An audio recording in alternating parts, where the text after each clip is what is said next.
Question number 1, Joanne Lamont. Thank you very much, Presiding Officer. To ask the First Minister what engagements he has planned for the rest of the day. First Minister. Well, later today I'll be meeting with the Orkney-based company Scott Renewables Tidal Power, who I am delighted to announce have finalised details for an international investment package of over £7 million in the company that will allow them to finance the design, construction, installation and testing of their new generation tidal turbine. I know that the whole Chamber will wish to welcome this substantial vote of confidence in Scotland's offshore renewable industry. Joanne Lamont. Can I thank the First Minister for that reply? Last week, the Scotsman reported that the European Commission had written a letter making it clear that an independent Scotland would have to apply to the European Union to be members.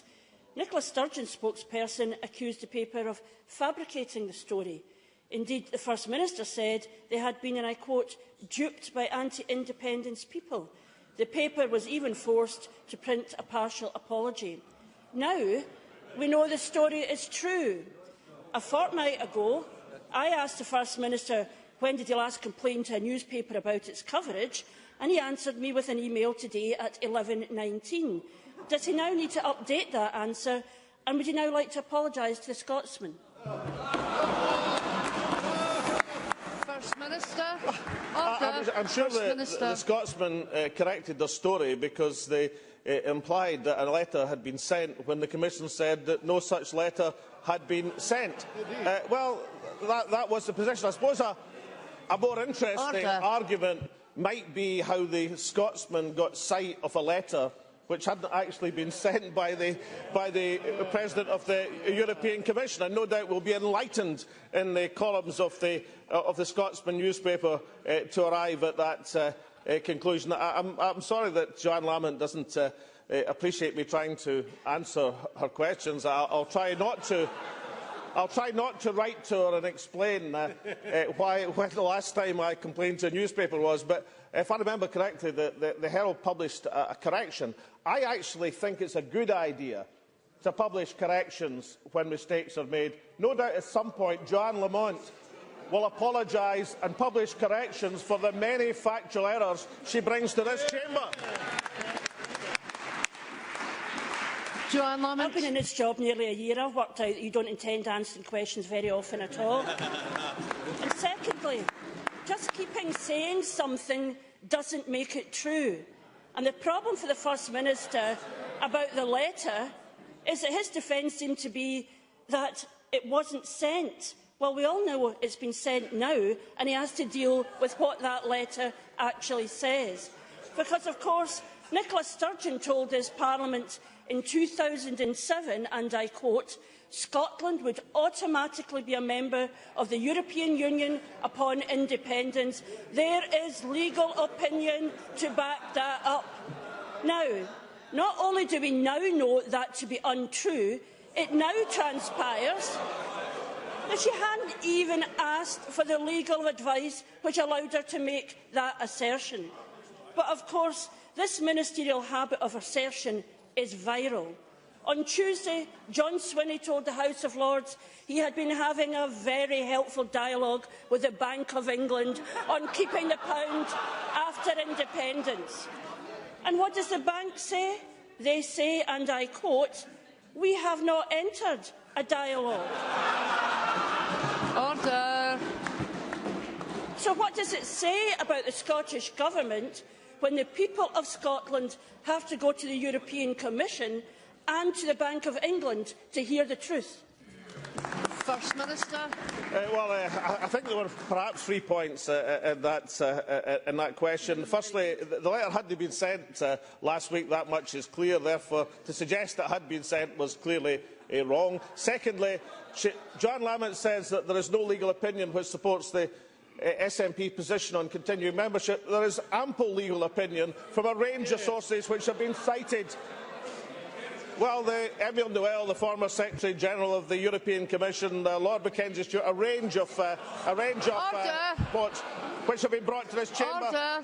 Incidentally, I see that Aidan Neil QC says that's a respectable argument in his blog published last night. So there's plenty of legal opinion which supports that position. And lastly, Order. In terms of Joanne Lamont and the Bank of England, she's come along to this chamber in a number of occasions, but I remember one specifically on the 31st of May and told me there hadn't been discussions with the Bank of England. I rather helpfully, because the Bank of England had asked for confidence in these matters, and I respect that, pointed out that I'd met the Governor of the Bank of England on the 16th of February. I told her that in May.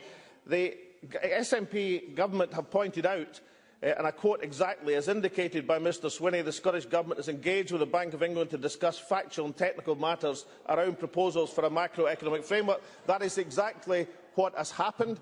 The Bank of England does not clearly take a position on the question of independence for Scotland. That's not its job. But the Bank of England has responded, as it should do as a public body, to requests for factual information and has engaged with the Fiscal Commission, which, if I could remind the Labour Party, has eminent economists, including 2 Nobel laureates, in terms of preparing Scotland's position. Well, I think actually to get a Nobel laureate in economics is quite an important thing, which should not be derided by the Labour Party. So these preparations I've made. Order. The SNP government engage with those who are willing to engage in discussions. We've engaged in the factual information requested from the Bank of England. We are prepared to engage with the President of the European Commission, as the Deputy First Minister has made clear. And we would engage with the UK Government to discuss these matters, but Department after Department have refused to engage in such discussions. So perhaps Joanne Lamont will help us in, just for a change, disagreeing with our Tory allies and suggest the United Kingdom Government now engage in the discussions that this Government is perfectly prepared to enter into.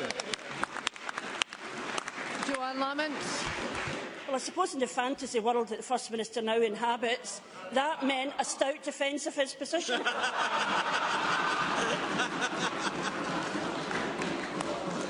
Because his problem is, he claims that he wants to have dialogue with all of these people, but asserted we would be in Europe, we would be part of a sterling zone, without ever asking anybody, without ever having a conversation. And when Mr Swinney goes to London, he says we're having a dialogue, and the Bank of England says not. Bank of England says not. I'm not sure if they're suggesting if the Bank of Scotland is actually being misleading. Maybe we can clarify that later. But if we, of course, can go back to that interview when the First Minister said he had sought legal advice from the law officers when he hadn't. Andrew Neil, we remember, didn't just ask him about that. He asked him, can we clarify whether an independent Scotland would have to reapply for membership of the EU? Alex Salmond said, well, no, we wouldn't. But although we do have to bear in mind that this was the same interview in which the First Minister's words, yes, we have, meant no, we haven't, in terms of the debate. Now, the man in charge of the European Commission, José Manuel Barroso, has told the BBC, if there is a new state, of course that state has to apply for membership. What part of that statement does the First Minister not understand? First Minister.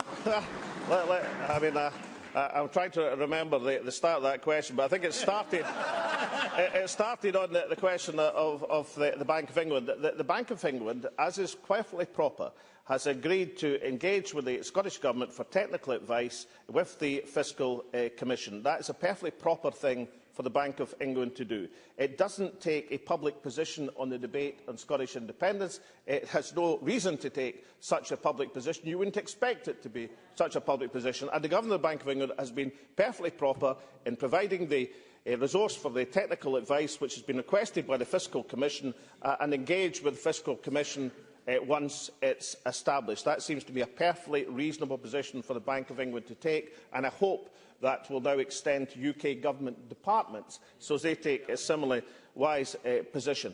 The Scottish National Party government have never argued that we don't have to negotiate our position in terms of the European Union. I remember a question from Patricia Ferguson on the 25th of January, which says on the publication of a consultation document in January that we had changed our position to say that there would be negotiations.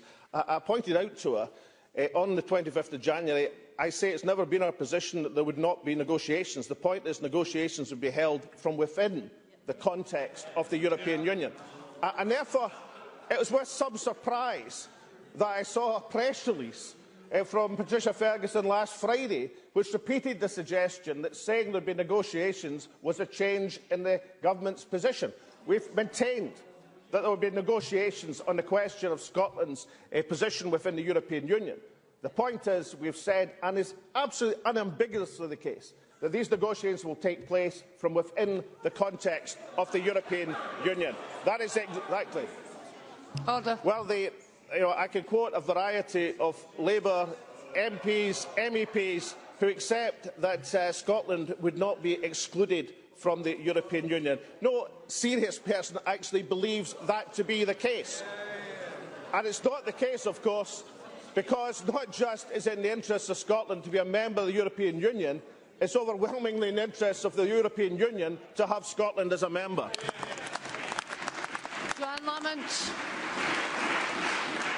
The First Minister really has to reflect that the President of the European Commission may have some authority in this matter, on balance,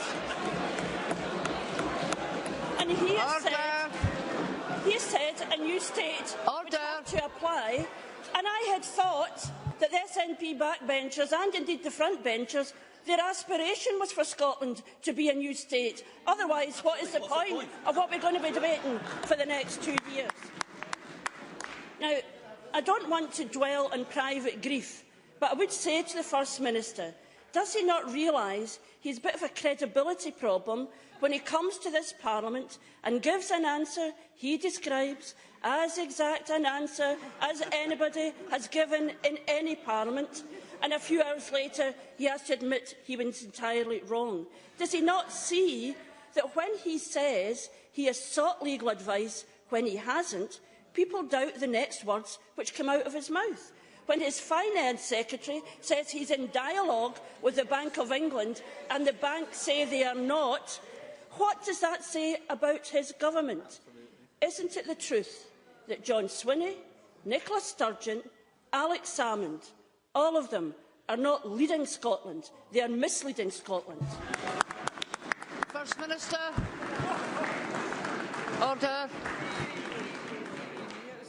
As I explained at our meeting, the Bank is committed to impartiality in that debate. We will, of course, respond to requests from the UK and Scottish Governments for technical advice on condition that such advice is provided in strict confidence. The Bank will have no... Order. The Bank will have no public position in the debate. Consistent with that, the Bank will engage with the Fiscal Commission that you have established. That's a letter from the Governor of the Bank of England, the 19th of March this year. That's exactly consistent with the position that the Scottish Government have put forward. And I would have thought, when I did suggest to Joanne Lambert, without in any way breaching the confidentiality request that was given by the Governor, that I had met the Governor in February of this year, she might have come to the conclusion that that engagement that the Governor speaks about was going on. That was the purpose of it. It is entirely reasonable for the Scottish Government to seek to engage with important authorities in terms of preparing the ground for the independence referendum and, in particular, the White Paper of next autumn. It is not unreasonable for the Labour Party, which traditionally had the occasional difference with the Conservative Party, to say it would be a good idea for UK Government departments to make preparations. Why is it not an unreasonable position? Because the Scottish Select Committee, which is Labour Party dominated, suggested that the Ministry of Defence should do exactly that.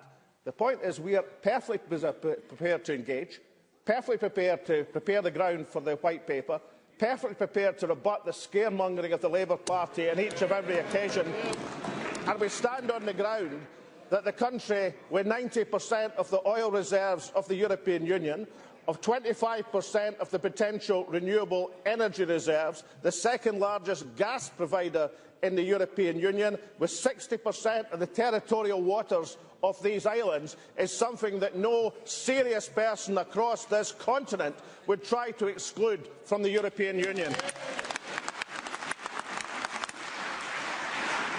Question number 2, Ruth Davidson. Thank you, Presiding Officer. To ask the First Minister when he will next meet the Prime Minister. First Minister. No plans near future. Ruth Davidson.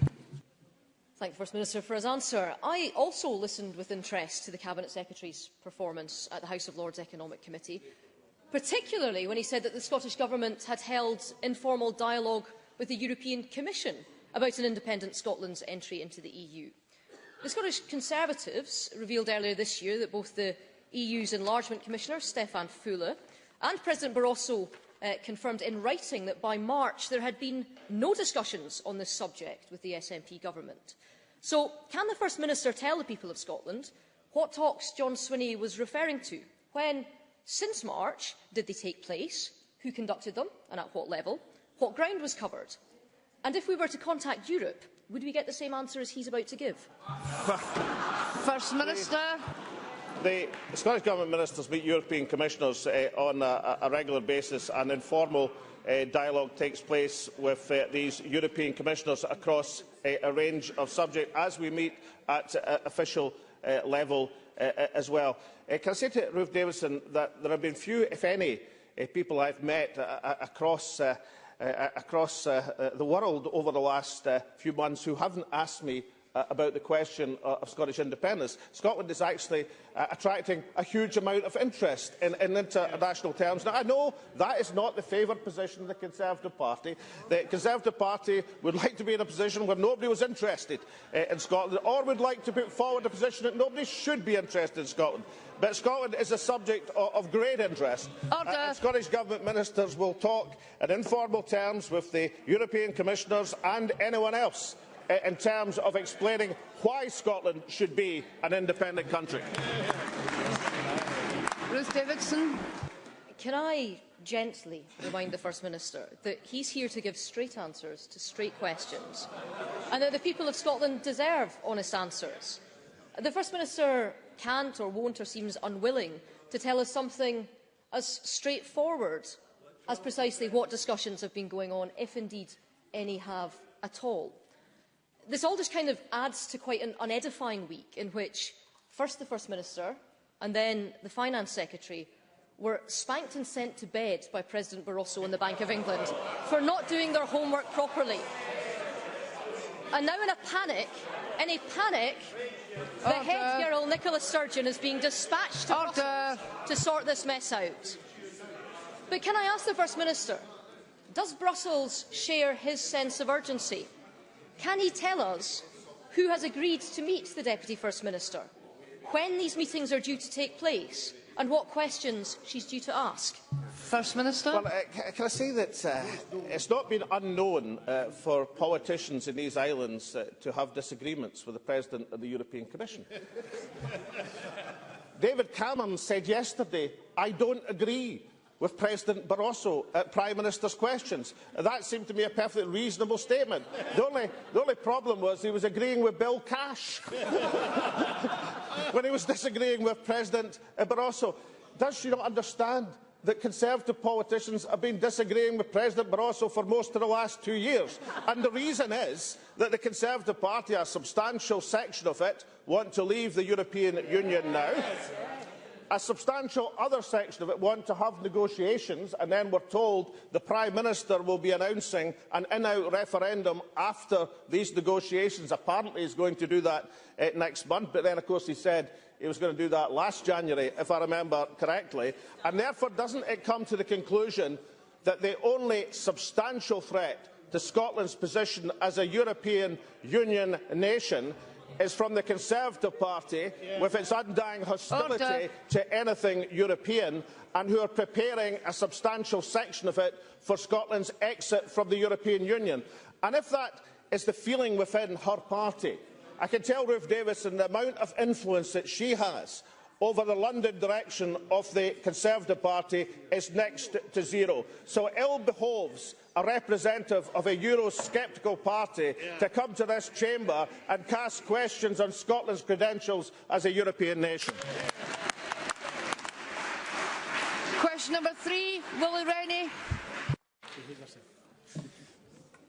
To ask the First Minister what issues will be discussed at the next meeting of the Cabinet. First Minister. Issues of importance to the people of Scotland. Willie Rennie. As this government has finally admitted that it will need to negotiate Scotland's membership of the European Union, can he tell me, before the referendum, whether the voters will know what we could lose in those negotiations? First Minister. Well, what voters in Scotland lose is having Liberals propping up a Conservative party in government. Willie Rennie. Well, that was a rather comprehensive answer that I wasn't expecting. Order. The First Minister doesn't seem to understand that this is not about membership, it's about the terms. And I'm surprised that the First Minister doesn't seem to understand that very simple point. This is about the politics of other countries. And he seems to think that all 27 members of the European Union will just sign up to whatever he wants. So now, as people doubt what he says, they doubt what he says whether the First Minister likes it or not. They want to know before the referendum what they might lose. So can he tell me when he plans to meet with the 27 members of the European Union to discuss Scotland's membership and to establish what they will want in return? First Minister. Well, actually, Willie Rennie, and I think in contrast to the previous two party leaders, has actually put his finger on something important. He's not questioning the fact that Scotland will be a member of the European Union, but taking the debate on to the negotiations. Now, I already pointed out to the Labour Party the answer I gave Patricia Ferguson earlier this year. But can I say to Willie Rennie that when he's talked about terms in the past, he has actually stated that Scotland could be forced to adopt the euro. That's one of the key aspects. Well, I've got a number of quotes from you think. Well, you're not disagreeing. You're shaking your head, but you weren't disagreeing. I see. He's a Liberal.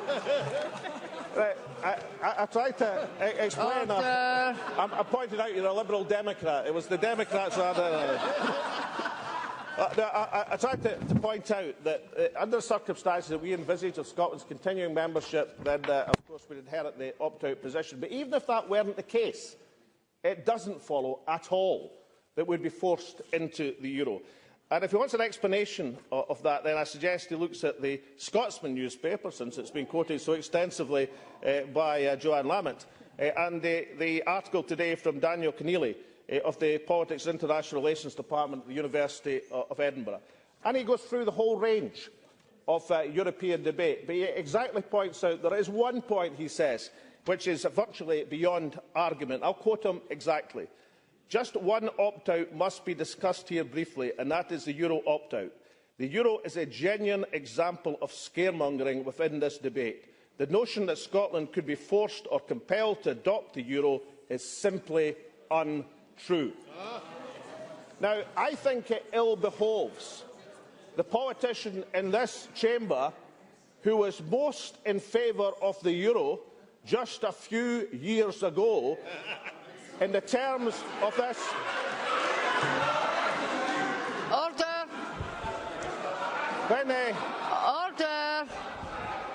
When Willie Rennie became Chief Executive of the Scottish Liberal Party just a few years ago, he said that Scotland would be leading the Yes campaign for the euro.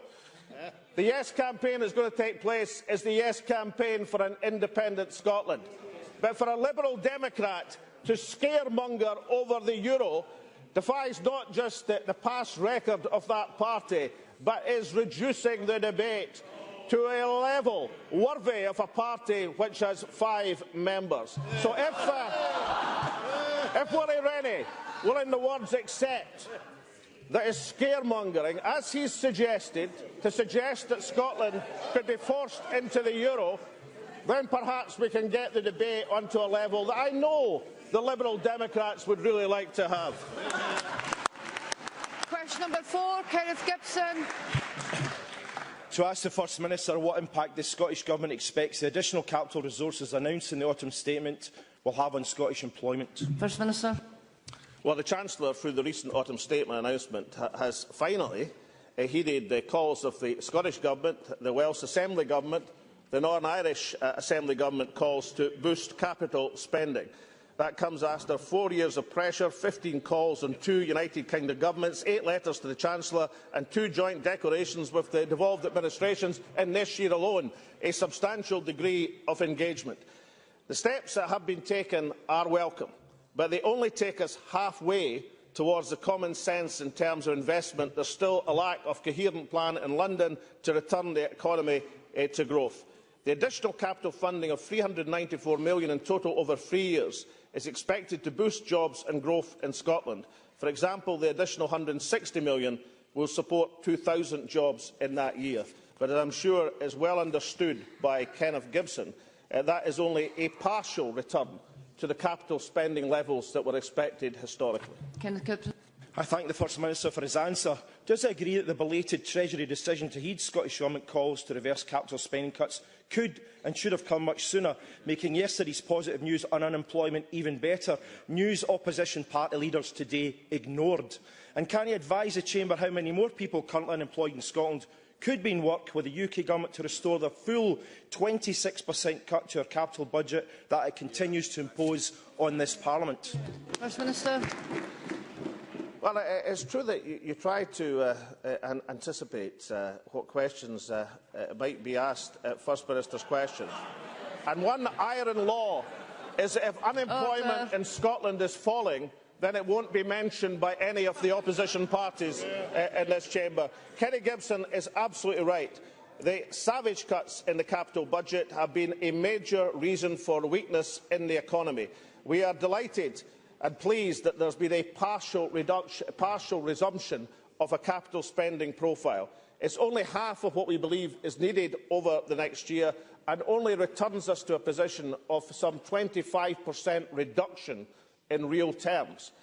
However, if the Conservative Party and its Liberal Democrat allies in London now agree that direct capital investment is essential for economic growth, then perhaps they will realise, having taken the first faltering steps, that more should follow so that economic growth in this country can resume. Question 5, Ken McIntosh. To ask the First Minister, in light of reported comments by the Chair of the Independent Fiscal Commission, Sir Crawford Beveridge, what the Scottish Government's position is on fiscal control and financial regulation in the event of Scotland separating from the rest of the UK. First Minister.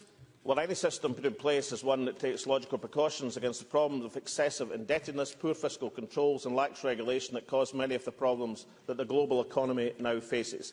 It is clear, therefore, that we should not make the same mistakes as the previous UK Government with the ill-fated promise to end boom and bust, which ended with the greatest recession since the 1930s. Under independence, control over the key economic and fiscal levers will be brought home to Scotland, providing opportunities to boost growth and to tackle inequality. We are, as is now, I think, generally agreed, in a stronger relative fiscal position in the UK, to the tune of £2.7 billion, according to the latest official statistics. The Fiscal Commission Working Group, to which I referred earlier, will publish their first set of findings and recommendations in the new year. I look forward to seeing that output. Ken McIntosh. Can I thank the First Minister for his answer? And can I ask him just to clarify one point, and that is whether or not Scotland's future will be supported by, in an independent Scotland, by a fiscal stability pact.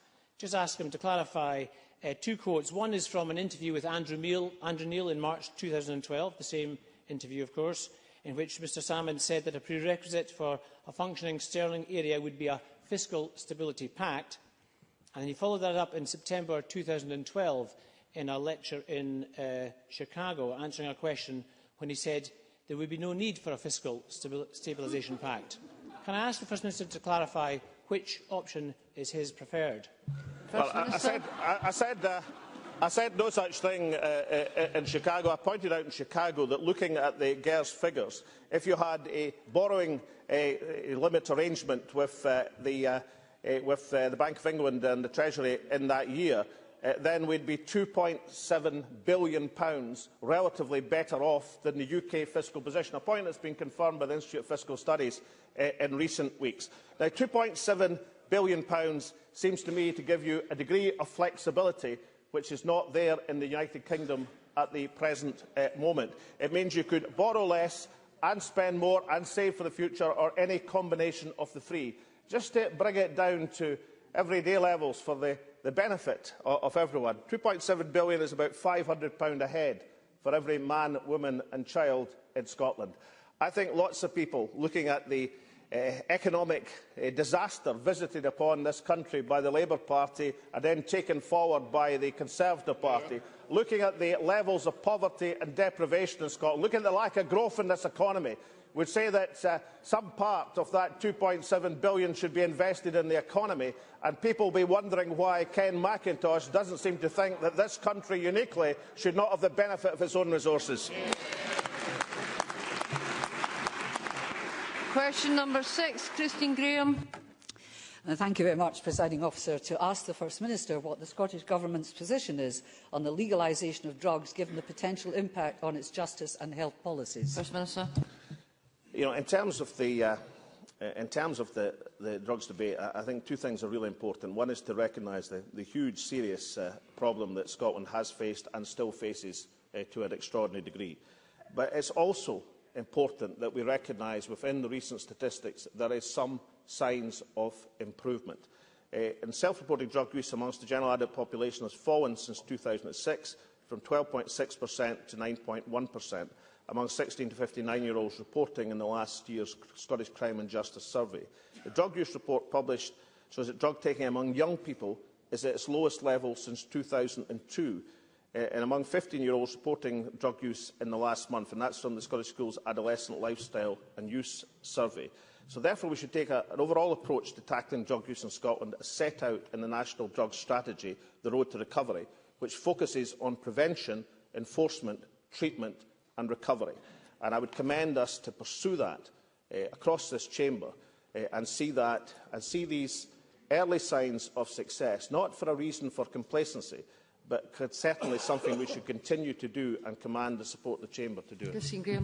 Thank you very much, thank you very much, First Minister. While welcoming the fall in addiction, nevertheless it remains a substantial source of social problems. In relation to enforcement, does the First Minister see merit, as I do, among all other existing measures, of commissioning research into the potential impact of decriminalising drug usage? And I stress decriminalising, not legalising. First Minister. Well, we share information, analysis and evidence, and we should always do so, and we should always look at that evidence and see what's justified. The position that we've taken, I think, is the right one, and I think we should pursue. Of course, we should look at evidence, and that's what we'll do. But the position that we're currently on and the trajectory we're currently on does have the substantial advantage that it commands cross-party support across this chamber, and I believe that is the course. That course is the one which we should continue to pursue, concentrating on the points made out in the Road to Recovery programme, recognising the indications of some success, as well as accepting the overweening nature of the drugs problem in Scotland. The last point I make to Christine Graham, that if we consider Scotland's relationship with alcohol and the measures we've taken and have to take and pursue in terms of trying to address that imbalance, it is the case that alcohol as a legal substance doesn't mean that you remove yourself from the extraordinary problems of abuse of that substance. And I think she should beware of seeing within a change in the law a solution to these matters. So we'll look at the evidence, but I believe the balance of that evidence says that the approach we are currently taking is the right one. That concludes First Minister's questions. Members, a point of order. Ken McIntosh. I'm sure that all of us would not wish to drag the First Minister back here at the end of the day to correct himself, so perhaps I can offer this opportunity here and now. In reply to my question earlier, the First Minister did not respond to whether he supported a Fiscal Stability Pact or otherwise, but he specifically said that my quote was incorrect. He said no such thing in Chicago. Can I just read the full quote? I don't believe that a monetary policy restriction would have to have a fiscal stabilisation pact. I think we can have plenty of room for manoeuvre within a currency union. That's as quoted by Tom Gordon in the Sunday Herald on the 30th of September. Could I just ask, through your offices, Presiding Officer, whether or not the First Minister made such a statement? Reference to the point of order, Mr McIntosh well knows that's not a matter for me, it's a matter for the First Minister. That concludes First Minister's question. If members could just resume their seats.